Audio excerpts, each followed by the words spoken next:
everyone, welcome back to another video. This is the Galaxy S21 Plus. It is the middle child in the trio of flagship smartphones that Samsung recently launched.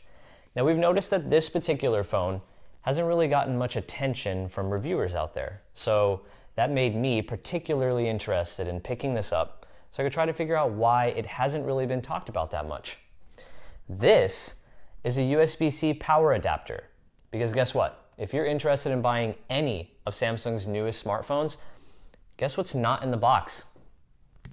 This right here. So I hope you have your power adapter saved because you're gonna need them.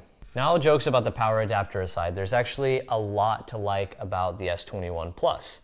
And of course, as is usually the case with flagship smartphones that are released on a yearly basis, there are some minor improvements and then there are some more noticeable improvements. So let's talk about what's changed with the inside of the phone. It comes rocking the Snapdragon 888 processor, or maybe 888, 888. I don't really know. I don't know what to call it yet, but I'm assuming that every flagship Android phone that's coming out in 2021 is going to have it. So maybe we'll have the pronunciation figured out by the end of the year. Who knows? We'll see. It comes with 8 gigs of RAM and 128 gigabytes of base storage. Now, a couple of things to know about this phone's storage. At maximum, the S21 and the S21 Plus can go up to 256 gigs of base storage. And this year around, there is no micro SD card expansion. So if you feel like you're going to be the type of person to take a lot of high resolution photo and video, you may want to opt for that higher storage option. A couple of other interesting changes that you should know about. The in-display fingerprint sensor is slightly larger this year around, and I actually felt like that helps with the accuracy, speed, and fluidity of actually unlocking the phone with the fingerprint, so that was nice. And there's no Bixby button. I like this. I gotta give Samsung props. They actually listened to a lot of the feedback we've given them over the years, and that Bixby button is finally gone. The battery capacity on the Plus comes in at 4,800 milliamp hours, which is actually pretty big, but I had absolutely no problem getting through one full day's worth of relatively heavy usage with this phone. I mean, there were days where I would have like 5 to 6 hours of screen on time and still have about like 45 to 50% of my battery life left. So it's definitely a phone that can go one full day for sure.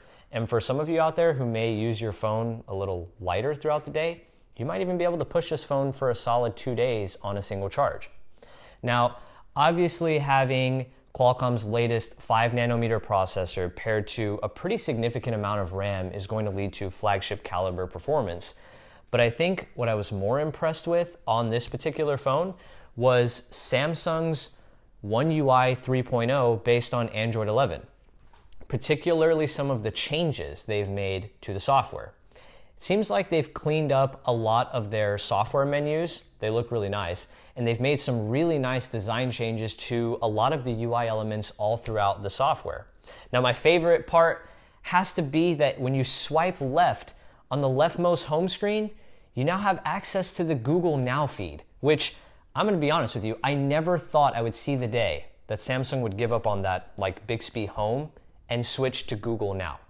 Now, for those of you that actually liked Samsung's original leftmost home screen, you still have that choice. Don't worry, it's not gone. But all of these changes to One UI 3.0 make me really excited. This is the first time that I've owned and used a Samsung phone where I haven't installed a third-party launcher. So all in all, I'm excited for the future of Samsung software, and that's really saying something. Now, you're probably not going to be surprised to hear this, but the display on the S21 Plus is one of the best smartphone displays I've ever seen. And the reason why I say that is because Samsung routinely delivers in the display quality of all of their flagship smartphones. Now, there are a couple things that I want you to know about this display, in particular related to the S21 and the S21 Plus. Both of those phones come with a maximum display resolution of 1080p, but most people are not going to be able to tell the difference between that 1080p panel and a Quad HD panel because the quality is so good. And of course, it comes with that awesome 120 Hertz variable refresh rate. And I say variable because depending on the content that you're consuming on the screen, it can go as low as 48 Hertz, but most of the time it's going to sit at 120 Hertz, which is just butter. And another thing that I really like about this particular display is that it's flat around the edges, kind of like what we saw on the S20 FE. And I really, really like that. So from a display quality perspective, Samsung has delivered once again. Now, in my opinion, I think one of the most noticeable changes to this year's smartphone lineup is that new design. And honestly, I actually was a fan of last year's design for the Galaxy S20 series, but Samsung decided to take it in a completely different direction this year and basically completely level up their flagship smartphone design. I think the most polarizing aspect of the new design change is the fact that they've incorporated the camera bump to kind of seamlessly flow into the enclosure of the device. Now, while doing this, they decided to make the camera bump and the enclosure one color and the matte frosted glass on the back a different color. So it leads to this really nice contrast design for the phone, and it's really eye-catching, especially in this, I believe it's called Phantom Violet, with this really nice kind of goldish, rose goldish accent along the enclosure. I'm not against saying it's probably going to be one of the best looking smartphones of 2021, and the year has just started. So from a design perspective, I give Samsung the best grade possible, and you still get all of your premium build quality features like that IP68 water and dust resistance rating and both wireless and reverse wireless charging. So major. Speaking of cameras, let's talk about the camera setup on the S21 Plus, because I was actually really impressed with both photo and video quality from the setup. So let's get the specs for the lenses out of the way first. 12 megapixel wide angle, 12 megapixel ultra wide angle, and 64 megapixel telephoto. It's actually really similar to what we saw on last year's S20 Plus model, but either way, the photos that this camera reproduces are typical Samsung, in that the colors are going to be slightly oversaturated in order to make them more appealing to look at. But either way, I think what I was most impressed by was the amount of detail that this camera system captures, especially if you decide to take photos in the full 64 megapixel mode. When you zoom in, it's almost capturing so much detail that even zooming in, you could crop that zoomed in image and create an entirely new photo. So overall, the camera perspective from still photo quality is really, really impressive. Now, in terms of video capabilities, it's also pretty similar to last year. You can shoot in full 1080p at 30 and 60 frames, 4K at 30 and 60 frames, and 8K at 24 frames per second. I still think your sweet spot here in terms of taking video is going to be either 1080p 60 or 4K 60, just because the quality is still really, really good, but you also get the benefit of shooting at 60 frames per second. 8K at 24 just seemed a little choppy to me still. The video quality itself is excellent at 8K, obviously, but it just seemed a little lacking in terms of overall video smoothness, which I get. It's at 24 frames per second. But another thing to keep in mind for 8K video is mind those video file sizes. I took a 15-second 8K video on this phone, and it came out to like 145 megabytes worth of storage, which again, going back to, you don't have expandable storage. So again, if you see yourself as the type of person that's going to take a lot of photos in full 64 megapixels or 8K video, definitely go for that higher storage size. But overall, from a camera perspective, it's awesome.